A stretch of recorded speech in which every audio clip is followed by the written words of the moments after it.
Assalamualaikum warahmatullahi wabarakatuh. Pak Ustadz, saya izin bertanya tentang mazhab-mazhab.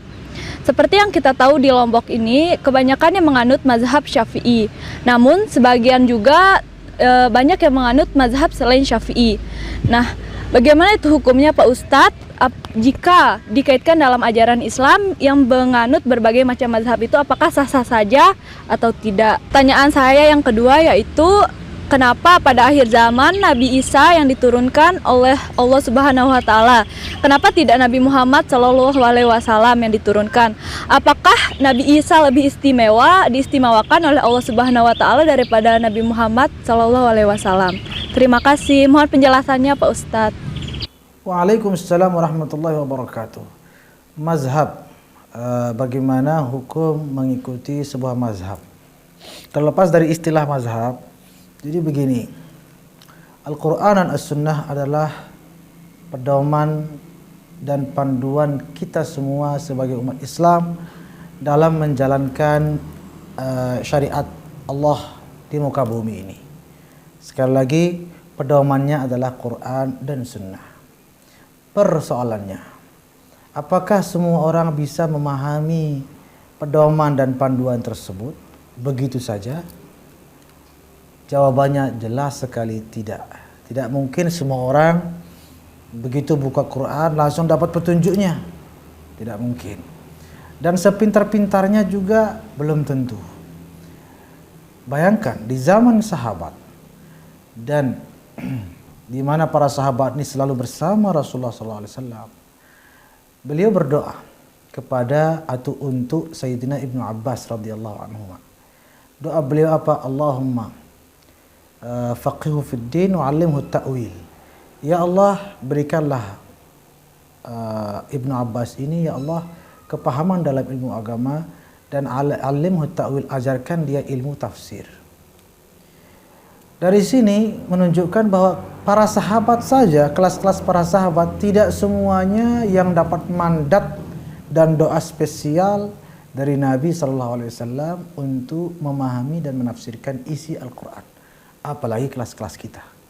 Karena itu kita harus tahu diri.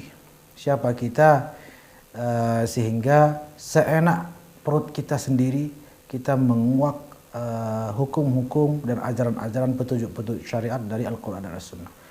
Sekali lagi, pedoman kita Al-Quran dan As-Sunnah, tapi kita tidak mampu menghadirkan atau menemukan petunjuk-petunjuk itu karena kebodohan kita yang luar biasa.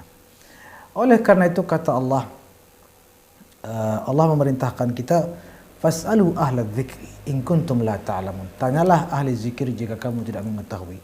Sebab dalam tafsir ahli zikir di sini, karena zikir di antara nama-nama Al-Quran adalah zikir, maka tanyalah ahli Al-Quran jika kamu tidak mengetahui. Kata-kata ahli Al-Quran berarti maknanya Al-Quran itu ada ahlinya. Dalam hadis juga dikatakan, Rasulullah SAW bersabda, ahlullahum ahlul Quran wa khasatuh. Ahlullah, orang-orang yang dekat kepada Allah, orang-orang yang menjadi keluarga besarnya Allah, mereka adalah ahli Al-Quran. Berarti Al-Quran ada ahlinya. Terus bagaimana? Kita harus cari ahlinya supaya kita dapat petunjuk Al-Quran itu dengan baik dan benar. Nah, siapakah ahlinya? Tentunya para imam-imam besar, ulama-ulama besar, yang mana ulama-ulama besar ini yang telah disepakati oleh seluruh umat Islam dari timur sampai barat, dari utara sampai selatan, adalah Imam Abu Hanifah, Imam Malik bin Anas, Imam Abu Abdullah Syafi'i, dan Imam Ahmad bin Hanbal. Imam-imam ini diakui di seluruh dunia. Ini ahli Al-Quran yang luar biasa, yang harus kita ikuti petunjuknya dalam memahami ajaran Al-Quran dan As-Sunnah. Maka lahirlah istilah mazhab. Apa hukumnya? Bagus, bahkan harus, wajib kita mengikuti salah satu dari 4 mazhab ini. Kenapa? Karena kita wajib mengamalkan Al-Quran. Sementara tanpa beliau-beliau, tanpa petunjuk dan ajaran dari beliau-beliau, kita tidak akan memahami isi Al-Quran. Karena beliau-beliau inilah yang paham betul isi daripada Al-Quran dan juga As-Sunnah, Sunnah Rasulullah SAW. Maka haruslah bermazhab tentunya, ya, harus bermazhab dan menjalani sesuai dengan apa yang sudah ditetapkan dalam mazhab masing-masing. Mana yang kita ikuti di Indonesia Syafi'i, bagus. Di tempat lain di Maroko Maliki, bagus. Di India Hanafi, bagus. Di Arab Saudi Hambali, bagus. Yang penting yang 4 itu sudah diakui kebenarannya. Kita siapapun individu secara individual mau pilih mazhab yang lain juga tidak masalah. Yang penting tidak keluar dari 4 itu. Wallahu alam. Kemudian tadi pertanyaan kedua ini cukup unik. Kenapa turun di akhir zaman Nabi Isa? Kenapa enggak Rasulullah SAW? Apakah Nabi Isa lebih mulia daripada Rasulullah? Begini saja, kan yang turun juga yang muncul di hari zaman juga Dajjal. Dajjal ini kan ada dari dulu, sejak mungkin zaman Nabi Musa sampai sekarang masih ada tersembunyi dan akan keluar muncul nanti di akhir zaman. Terus apakah kemudian Dajjal lebih mulia dari Rasulullah? Ya bukan jadi ukuran kemunculan di akhir zaman itu adalah dia lebih mulia dari yang lain. Bukan jadi ukuran kemunculan seseorang di hari zaman dia adalah lebih mulia daripada yang muncul di zaman sebelumnya. Jadi dari mana tolak ukur itu dibuat? Ya tidak jadi ukuran. Lagi pula Nabi Isa ini kan masih hidup, belum meninggal. Dia diangkat oleh Allah. Rasulullah kan sudah meninggal, meninggalkan dunia. Sedangkan Nabi Isa memang belum meninggal, sama halnya dengan Sayyidina Al-Khidir alaihissalam. Jadi ketika muncul di akhir zaman ataupun sekarang, jangankan akhir zaman sekarang juga wajar kok, orang belum meninggal juga, belum meninggalkan dunia. Jadi ketika muncul di dunia, maka itu hal yang normal-normal saja. Hanya saja Nabi Isa diangkat ke langit. Dia tidak ada di muka bumi, tapi masih di alam dunia. Ada sebuah hadis menyebutkan bahwa ketika Nabi Isa turun, yang pertama kali didatangi makam Rasulullah SAW. Beliau sebelum berbuat apapun ziarah dulu ke makam Nabi di Madinah.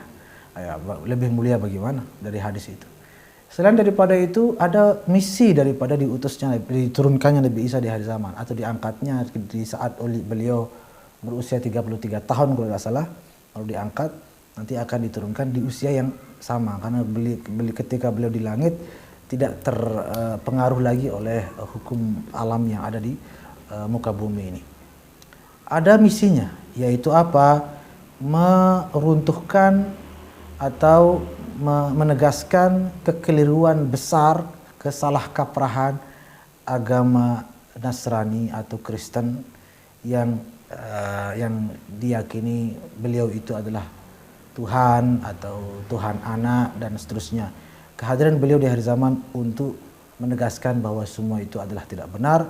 Dan beliau ingin menegaskan kepada mereka semua yang menganut agama Nasrani itu, beliau ingin mengatakan saya ini bukan anak Tuhan, saya bukan Tuhan, saya hanya hamba Allah dan Rasulnya.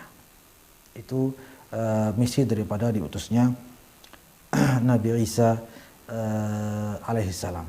Kemudian yang paling penting juga diketahui dan dipahami